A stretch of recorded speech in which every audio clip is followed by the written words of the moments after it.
Hello everyone, welcome to the lecture of airport planning and design. तो आज के lecture में हम लोग टैक्सी डिजाइन के नेक्स्ट पार्ट डिस्कस करेंगे, जिसमें हम लोग डिस्कस करने वाले हैं exit taxiway, holding apron, loading apron, fillet, separation, clearance and bypass.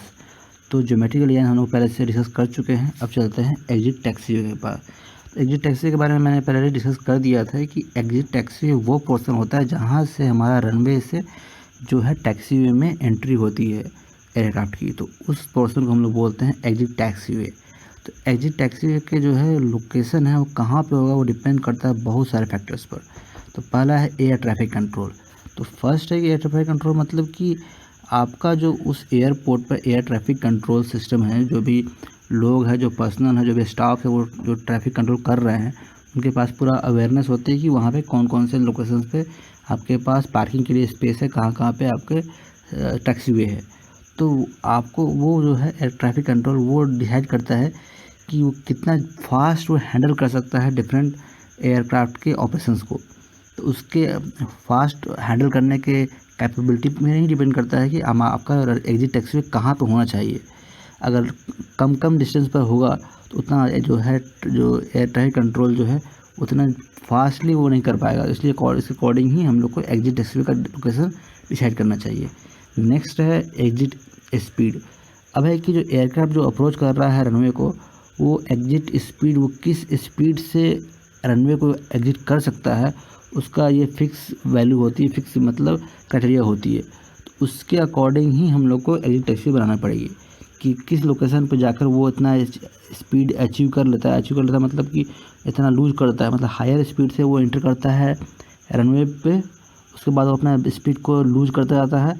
तो जब वो एग्जिट स्पीड पे पहुंच जाता है तभी हम लोग को एग्जिट टैक्सीवे प्रोवाइड करना चाहिए। ठीक है।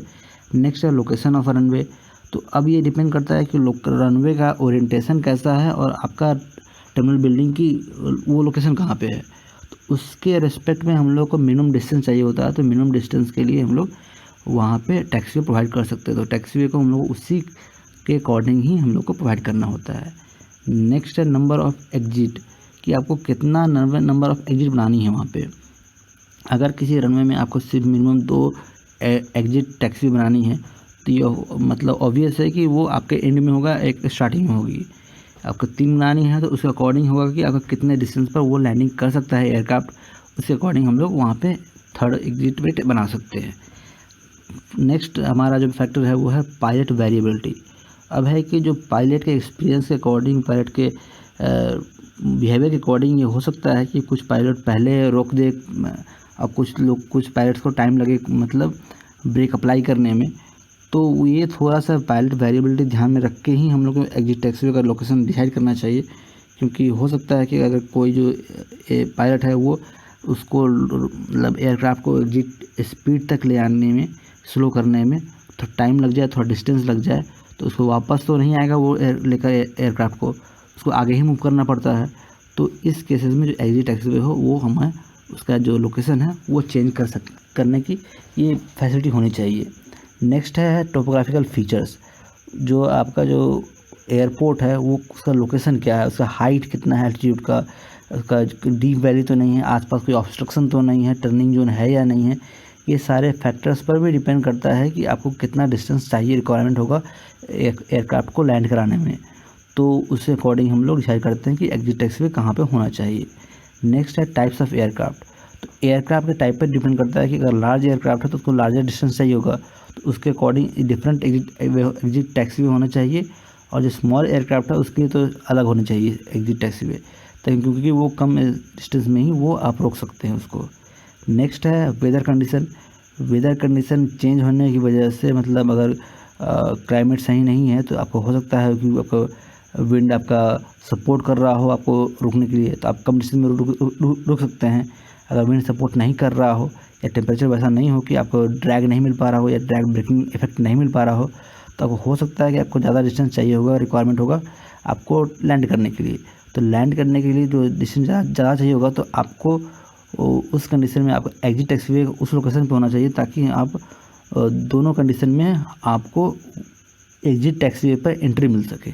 ठीक है। तो ये सारे फैक्टर्स हम लोग ध्यान रखने पड़ेंगे एग्जिट टैक्सीवे को डिज़ाइन करने से पहले।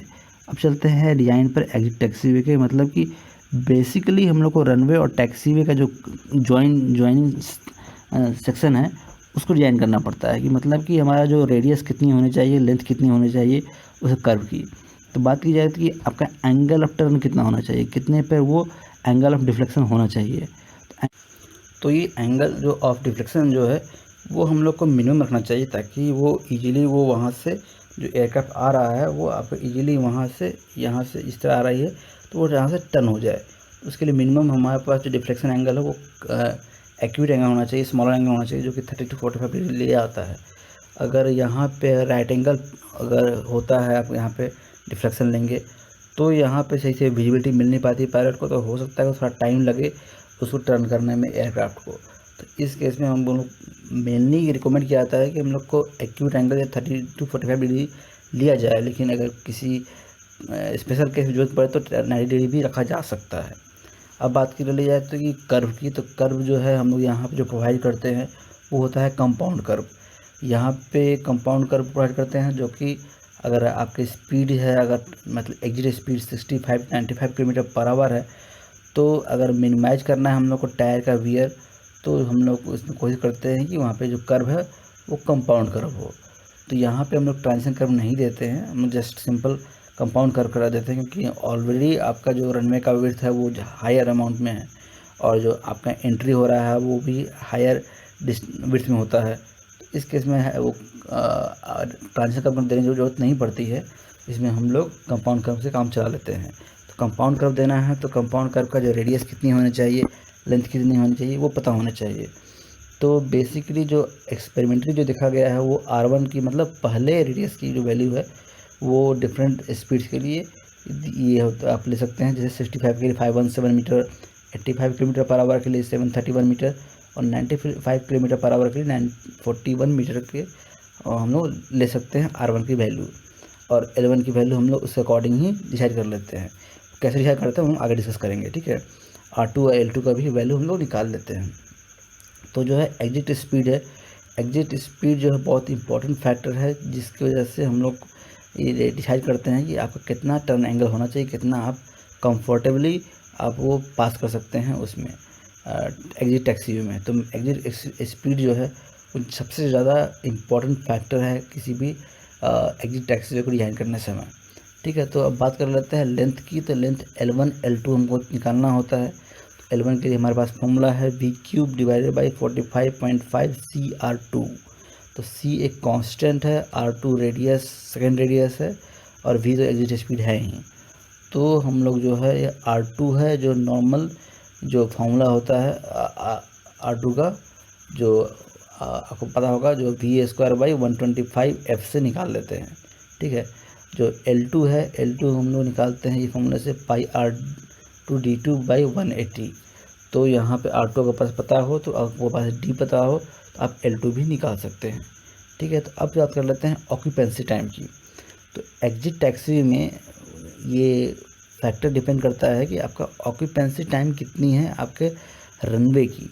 तो रनवे की ऑक्यूपेंसी टाइम कम से कम हो तो सबसे ज़्यादा अच्छा होता है, क्योंकि आप उस कम मतलब आप एक फिक्स टाइमिंग मतलब कि आप 1 घंटे में हायर नंबर ऑफ ऑपरेशन कर सकते हैं अगर आपके पास ऑक्यूपेंसी टाइम कम होता है।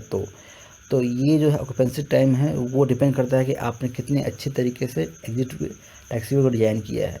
तो ऑक्यूपेंसी जो रनवे पर जो है एयरक्राफ्ट कितने देर तक ऑक्यूपाइड किए हुए रहता है वो टाइम है, उसको आप 4 पार्ट्स में डिवाइड कर सकते हैं, 4 पार्ट्स में। तो फर्स्ट है कि आपका time required for flight from threshold to the touchdown of the main gear.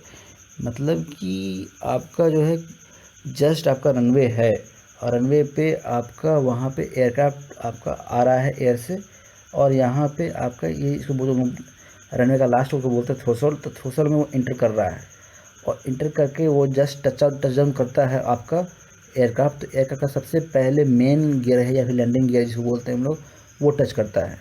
तो आपके थ्रोशोल्ड में इंटर करने से और टचडाउन करने से के बीच का जो समय होता है उसको टाइम आप मान लेंगे।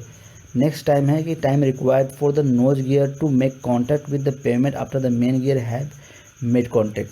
तो यहाँ पे आपका मेन गियर अगर कॉन्टैक्ट कर चुका है पेमेंट को तो उसके बाद आपका ये जो नोज गियर है वो जाके टच करता है आगे मूव करते हुए, तो वो जो टाइम लगा T2 का बोल सकते हैं इसको। फिर थर्ड आपका time required to reach the exit velocity from the time to the nose gear has made contact with the pavement and the brake have been applied.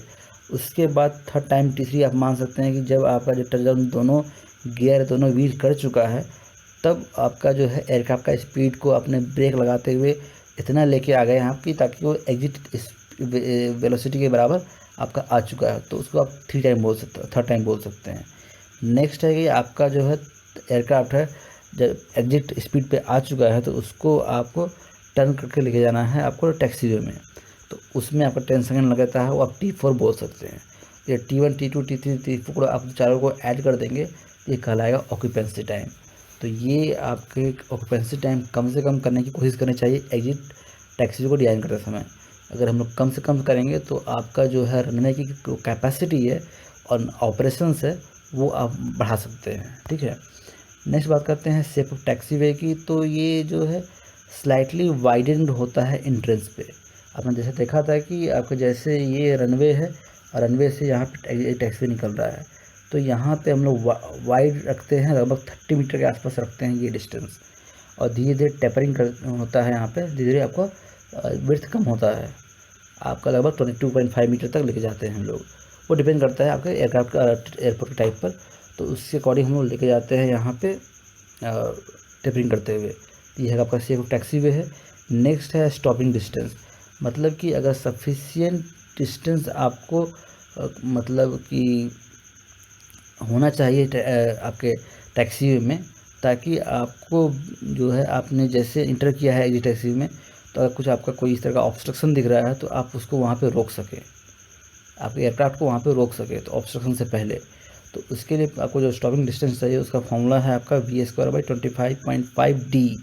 D यहाँ पे हम लोग का एवरेज डीएक्सेलेरेशन रेट है, जो कि हम लोग 1 मीटर पर सेकेंड स्क्वायर लेके चलते हैं। तो SD हम लोग को मालूम होना चाहिए, उसके अकॉर्डिंग हम लोग ये दो टैक्सीवे के बीच में या दो पैरेलल रनवे के बीच में हम लोग इतना डिस्टेंस रखते हैं, ताकि आपका उतने डिस्टेंस में आप एयरक्राफ्ट को रोक सकें, ठीक है।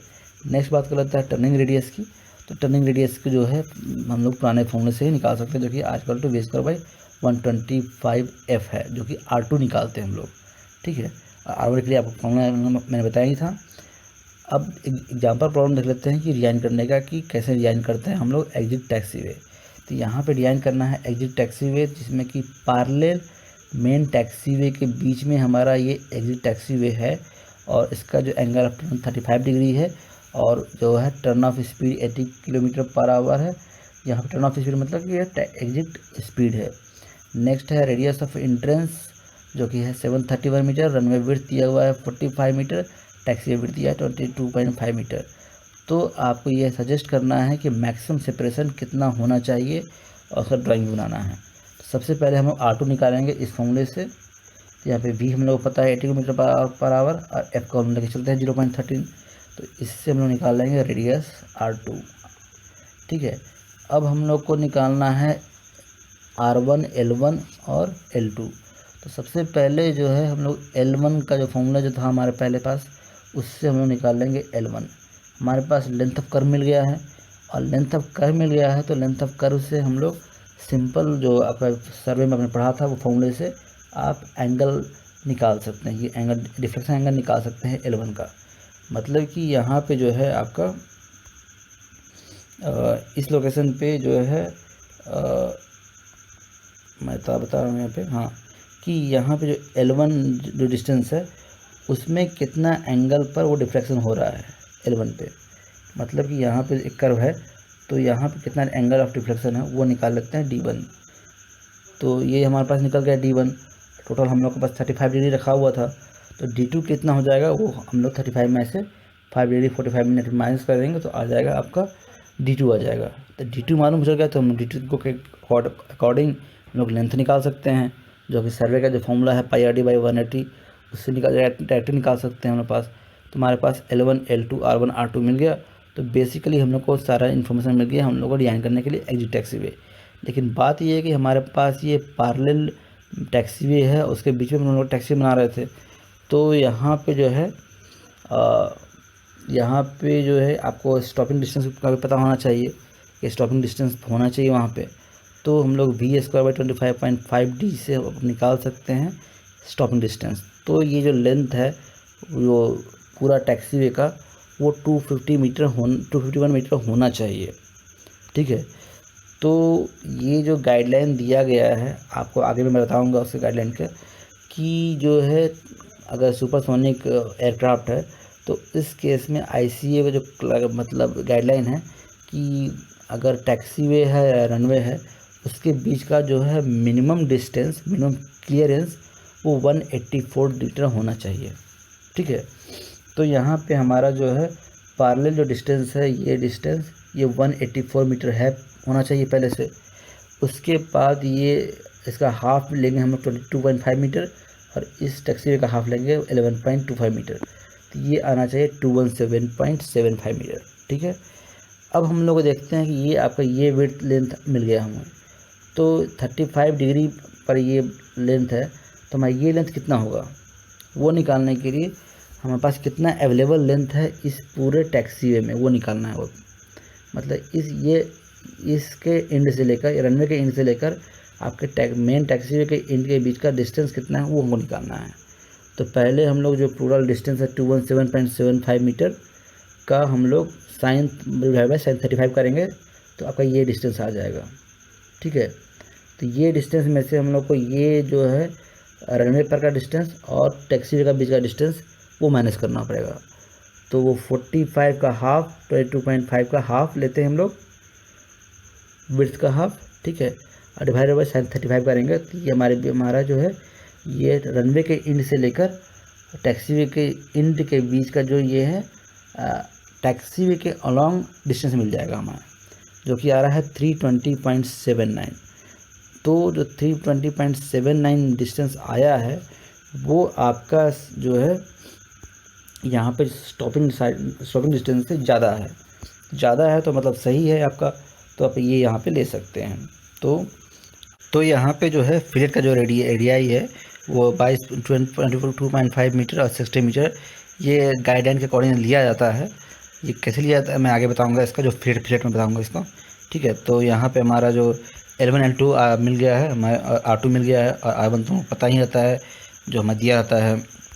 जैसा कि आप यहाँ पे देख सकते हैं कि यहाँ पे 65 के लिए 80 के लिए 731 मीटर R1 दिया हुआ है।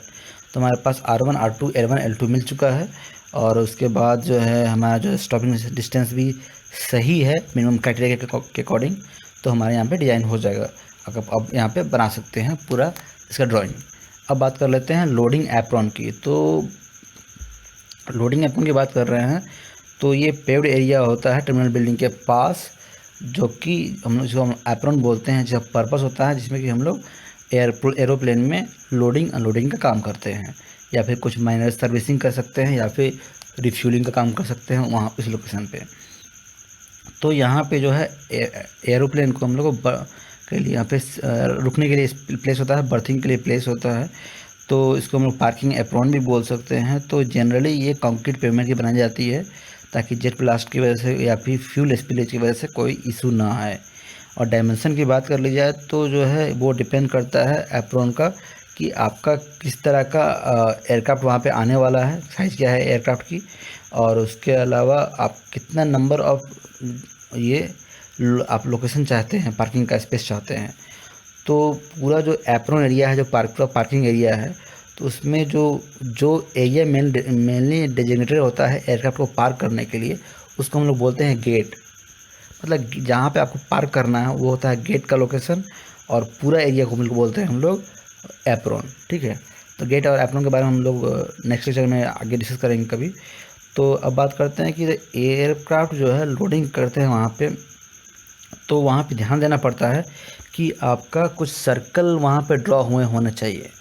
मतलब कि जो आपका जो एयरक्राफ्ट है वहाँ पे रोटेट करेगा या टर्न करके कहीं और जाएगा, तो उसका जो बाहर की तरफ जो विंग्स निकले हुए होते हैं, टेल निकले होते हैं, उसकी वजह से किस तरह का मतलब कहीं पे कॉलिजन हो सकता है।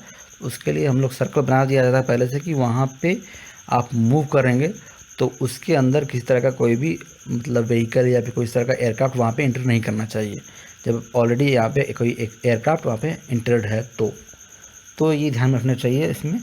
और उसके बाद है कि जो जनरली जो हम लोग 2 सर्कल्स के बीच में जो मतलब गेट्स के बीच में 7.5 मीटर का क्लियरेंस रखते हैं, तब बनता है हमारा लोडिंग एप्रोन। तो ये आपका होता है टर्मिनल बिल्डिंग के जस्ट पास में, ठीक है, कि जहाँ पे आपको लोडिंग अनलोडिंग करना होता है। पर एक है आपका होता है एक टर्म जिसको बोलते हैं होल्डिंग एप्रोन। तो एप्रोन नाम है इसका, तो इसका भी पर्पस यही है कि आपको एयरक्राफ्ट को हम पार्क करना है। तो लेकिन इसका पर्पस होता है कि एयरक्राफ्ट को हम लोग होल्ड करके रख सकें। मतलब कि कभी कभी होता ये है कि मतलब कुछ जो बहुत ज़्यादा ट्रैफिक आता है, मतलब कि ट्रैफिक है आपका, बहुत ज़्यादा डिमांड है, उसमें आपका एक के पीछे एक आपका एयरक्राफ्ट है। तो इस कंडीशन में आपको कुछ टाइम्स के लिए आपको होल्ड करके रखना पड़ता है। आपका अगर जब रनवे क्लियर नहीं है तो उस केस में आपको कुछ लोकेशन चाहिए जहाँ पे आप एयरक्राफ्ट को पार्क करके रख सकें। तो हम लोग उसको बोलते हैं होल्डिंग एप्रोन, ठीक है। तो इसमें जो है बहुत सारे फैक्टर्स पे भी ध्यान देने पड़ते हैं ताकि ये इसमें डिज़ाइन किया जा सके। तो ये जनरली ये प्लेस किया जाता है, कंस्ट्रक्ट किया जाता है रनवे के एकदम जस्ट पास में, ठीक है। तो ये डिपेंड करता है कि आप कितने एयरक्राफ्ट को वहाँ पे एकोमोडेट करना चाहते हैं, आपका कॉन्फ़िगरेशन क्या है वहाँ पे। तो आपका मिनिमम 3 या 4 एयरक्राफ्ट को हम लोग को हैंडल करने के लिए वहाँ पे प्लेसेस होनी चाहिए। और वैसे भी वहाँ पे वैसी जगह होनी चाहिए कि अगर 2 एयरक्राफ्ट अगर रख रहे हैं वहाँ पे, कोई एक एयरक्राफ्ट वहाँ पे मूव करके जा रहा है रनवे पे, तो हो सकता है कभी किसी रीजन की वजह से कुछ फेल आ जाए, कुछ प्रॉब्लम आ जाए, तो पीछे वाला एयरक्राफ्ट जो है वो उसको ओवरटेक कर सके, ठीक है। तो इस तरह का भी हमारे पास सुविधा होनी चाहिए। तो एंट्री ऑफ रनवे है कि हम लोग कोशिश करनी चाहिए कि एज पॉसिबल जो as far as possible the holding approach should be located as to permit aircraft departing therefore to enter runway at less angle than 39 degree. तो 90 डिग्री से कम में आपका तुरंत आपका एंट्री हो जाए, ऐसी कोशिश करनी चाहिए। हमारे ऐसे लोकेशन बनाना होता है। फैसिलिटी ऑफ बाईपास कि एक एयरक्राफ्ट अगर कोई फेल हो जाएगा तो दूसरा एयरक्राफ्ट वहाँ पर बाईपास कर सके। थर्ड है होल्डिंग बे जो है वो बनाना पड़ता है हम लोग को कि कुछ देर के लिए हम लोग को होल्ड करके रखना है, तो वो भी हम लोग होल्ड करके रख सके एयरक्राफ्ट को। लोकेशन है कि आपका जो है एयरपोर्ट है, वो एयरक्राफ्ट है, अगर परमिशन नहीं मिल पा रहा है तो हम लोग को उस केस में हम लोग को एयरक्राफ्ट को होल्ड करके रख सके और बाईपास का रूट क्लियर रहे। नेक्स्ट है कि पीक डिमांड में जब बहुत ज़्यादा ट्रैफिक आने लगे कभी किसी रीजन की वजह से किसी एयरक्राफ्ट पे, तो उस केस में हैंडल करते समय जो है ये ध्यान देना पड़ेगा कि जो एयरक्राफ्ट में जो है उसका जो क्यू बन रहा है, कुछ कतार बन रही है, वो आपके एकदम ऑर्गेनाइज मैनर में हो, ठीक है। तो इसकी वजह से जो है कि होल्डिंग एप्रोन हम लोग पूरी तरह से इस्तेमाल कर सके और बाईपास करते जाएं एक दूसरे एयरक्राफ्ट को, और तुरंत आपका सारा ऑपरेशन क्लियर करके जो भी है आपका रनवे को क्लियर कर दिया जाए, ठीक है। अब बात कर लेते हैं फिलेट की। फिलेट को पहले मैं डिस्कस करना चाहिए था क्योंकि ये आपके एग्जिट टैक्सीवे का वही पार्ट है। मतलब कि अगर आपका पाथवे मीट कर रहा है, मतलब 2 टैक्सीवे मीट कर रहा है या फिर एक रनवे एक टैक्सीवे कहीं पे कनेक्ट हो रहा है, तो उसके जो है कनेक्टिंग पॉइंट पे जहाँ पे है उसके अंदर की तरफ हम लोग या बाहर की तरफ एक्स्ट्रा विड्थ बढ़ा देते हैं, पेमेंट बढ़ा देते हैं जंक्शन पे, तो उसको हम लोग बोलते हैं फिलेट। तो इंटरसेक्शन पे हम लोग हायर एक्स्ट्रा विड्थ दे देते हैं, उसको फिलेट प्रोवाइड करते हैं, तो जिसकी वजह से जो है मेन गियर है वो पेमेंट एज पे जाने से बच जाता है।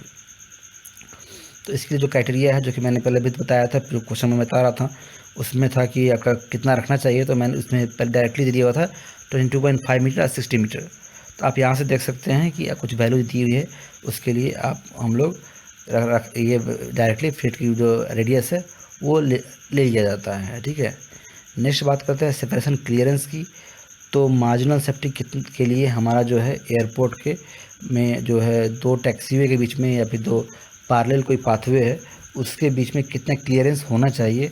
तो ये जो हमारा जो गाइडलाइन दिया हुआ है ICAO के अकॉर्डिंग डिफरेंट टाइप के ABCDE एयरपोर्ट्स के लिए, और मतलब डिफरेंट केसेस में जैसे पैरेलल टैक्सीवे है, 2 टैक्सीवे पैरेलल है और उसमें इंस्ट्रूमेंटल केस में 184 मीटर है, अनन इंस्ट्रूमेंटल केस में 109 मीटर है। तो जिस तरह की जो हम लोगों ने पिछला जो एग्जांपल देखा था उसमें हम लोगों ने 184 मीटर लिया था, वो यहीं से लिया था, ठीक है। तो अगर बिल्डिंग है, मतलब कि एक टैक्सी भी जा रहा है उसके आसपास कोई बिल्डिंग बनानी है हमें, तो उसका कितना डिस्टेंस होना चाहिए, उसके लिए 150 मीटर है इंस्ट्रूमेंटल के लिए, नॉन इंस्ट्रूमेंटल के लिए 75 मीटर ले सकते हैं। तो आपको अगर किसी तरह कन्फ्यूजन हो कि इंस्ट्रूमेंटल और नॉन इंस्ट्रूमेंटल क्या है, तो ये जो है एयरक्राफ्ट हम लोग कोशिश करते हैं कि एयरपोर्ट जो है वो हर वेदर कंडीशन में, सभी ऑल वेदर कंडीशन में वो ऑपरेटेबल रहे, मतलब सारा ऑपरेशन कर सके। ऑपरेशन तभी हो पाएगा जब आपकी विजिबिलिटी कम भी हो, तो आप इंस्ट्रूमेंट बेस पर आप डिसीजन ले सकें। तो इंस्ट्रूमेंट की जो इन्फॉर्मेशन आपको मिल रही है उसके बेस पर आपको डिसीजन लेना है। तो जो भी आपके जो वैल्यू है, जो गाइडलाइंस है, उसको आपको थोड़ा हायर अमाउंट में रखना पड़ता है, हायर साइड में रखना पड़ता है। तो इंस्ट्रूमेंटल केस में जब भी देखेंगे आप, वो हायर साइड में ही वो वैल्यू रहेगी। जैसे 184 है और इंस्ट्रूमेंट में 109 मीटर रख लिया हुआ है, मतलब 109 मीटर में आप अगर आप विजुअलिटी सही है तो आप काम कर सकते हैं। लेकिन इंस्ट्रूमेंट के विजुअलिटी कम है तो आप 184 मीटर आपका लेना ही चाहिए, ठीक है। तो अब बात करें सेपरेशन क्लियरेंस की, तो इस पर मेनली तीन फैक्टर्स डिपेंड करते हैं कि आपका नेविगेशनल एड्स कितना अवेलेबल है, कितना आपको मतलब इन्फॉर्मेशन मिल रहा है कि आपका अगला जो टैक्सी वे है वो कितना डिस्टेंस पर है, आपका प्रॉपर उसमें लाइटिंग है या नहीं। उसके बाद है टाइप्स ऑफ एयरपोर्ट, एयरपोर्ट का टाइप क्या है, किस तरह का एयरक्राफ्ट वहाँ पर लैंड करने वाले हैं। नेक्स्ट है विंग स्पैन ऑफ एयरक्राफ्ट की, एयरक्राफ्ट का विंग स्पैन कितना है, जिसकी वजह से किसी तरह का कॉलिजन तो नहीं हो सकता। तो इस तरह से चीज़ों को ध्यान में रख के हम लोग को डिसाइड करना पड़ता है कि सेपरेशन क्लियरेंस कितनी होनी चाहिए। अब बात कर लेते हैं बाईपास या टर्न अराउंड टैक्सीवे की। तो जो भी एयरपोर्ट इनिशियल स्टेज में होते हैं तो उसके पास उतना ज़्यादा ट्रैफिक होता नहीं है, तो पैरेलल टैक्सीवे बनाने का कोई फ़ायदा नहीं है कि बार बार इतना सारा पेमेंट बना के आप खर्च नहीं बढ़ाना नहीं चाहेंगे। लेकिन उस केस में अगर आपको कभी भी एक मतलब टैक्सीवे पर कोई आप एयरक्राफ्ट लेके जा रहे हैं और कहीं पे से दूसरा एयरक्राफ्ट आ रहा है, आप पे लैंडिंग कर रहा है, तो उसको एक दूसरे को बाईपास कराना है, तो उस केस में अगर आपका सिंगल टैक्सीवे जो सिंगल लेन की तरह होता है, तो वहाँ पे आप बाईपास करवा नहीं सकते। तो इस तरह की बाईपास स्ट्रक्चर की बनाने की ज़रूरत पड़ती है। तो यहाँ पे जो फिगर है उसमें दिया गया है कि किस तरह से हम लोग बना सकते हैं ये बाईपास। तो बाईपास में यहाँ पे ये एक 2 आर मतलब लगभग 30 मीटर का रेडियस का हम लोग बनाते हैं, एक कर्व बनाते हैं, जिसमें कि यहाँ पे इस तरह का मतलब अरेंजमेंट होता है कि आपका कोई भी एक एयरक्राफ्ट को यहाँ पे पास करा दीजिए, दूसरा एयरक्राफ्ट से यहाँ पे जाकर यहाँ पे टेक ऑफ कर सकता है। तो फिर अगर प्रॉब्लम मतलब वैसी सिचुएशन हो तो बाद में फ्यूचर में इसको आगे बढ़ाकर यहाँ पे टैक्सीवे बनाया जा सकता है, फ्यूचर में बनाया जा सके। ऐसी तरह हम लोग को मतलब प्लानिंग करके बनाई जाती है इस तरह की बाईपास या टर्न अराउंड, ठीक है। तो यहाँ पे टैक्सीवे डिजाइन ख़त्म होता है और आपका सेकेंड यूनिट भी ख़त्म होता है। तो नेक्स्ट यूनिट में हम लोग डिस्कस करेंगे और टर्मिनल बिल्डिंग के बारे में, गेट अप्रॉन्स के बारे में, ठीक है। Okay, thank you.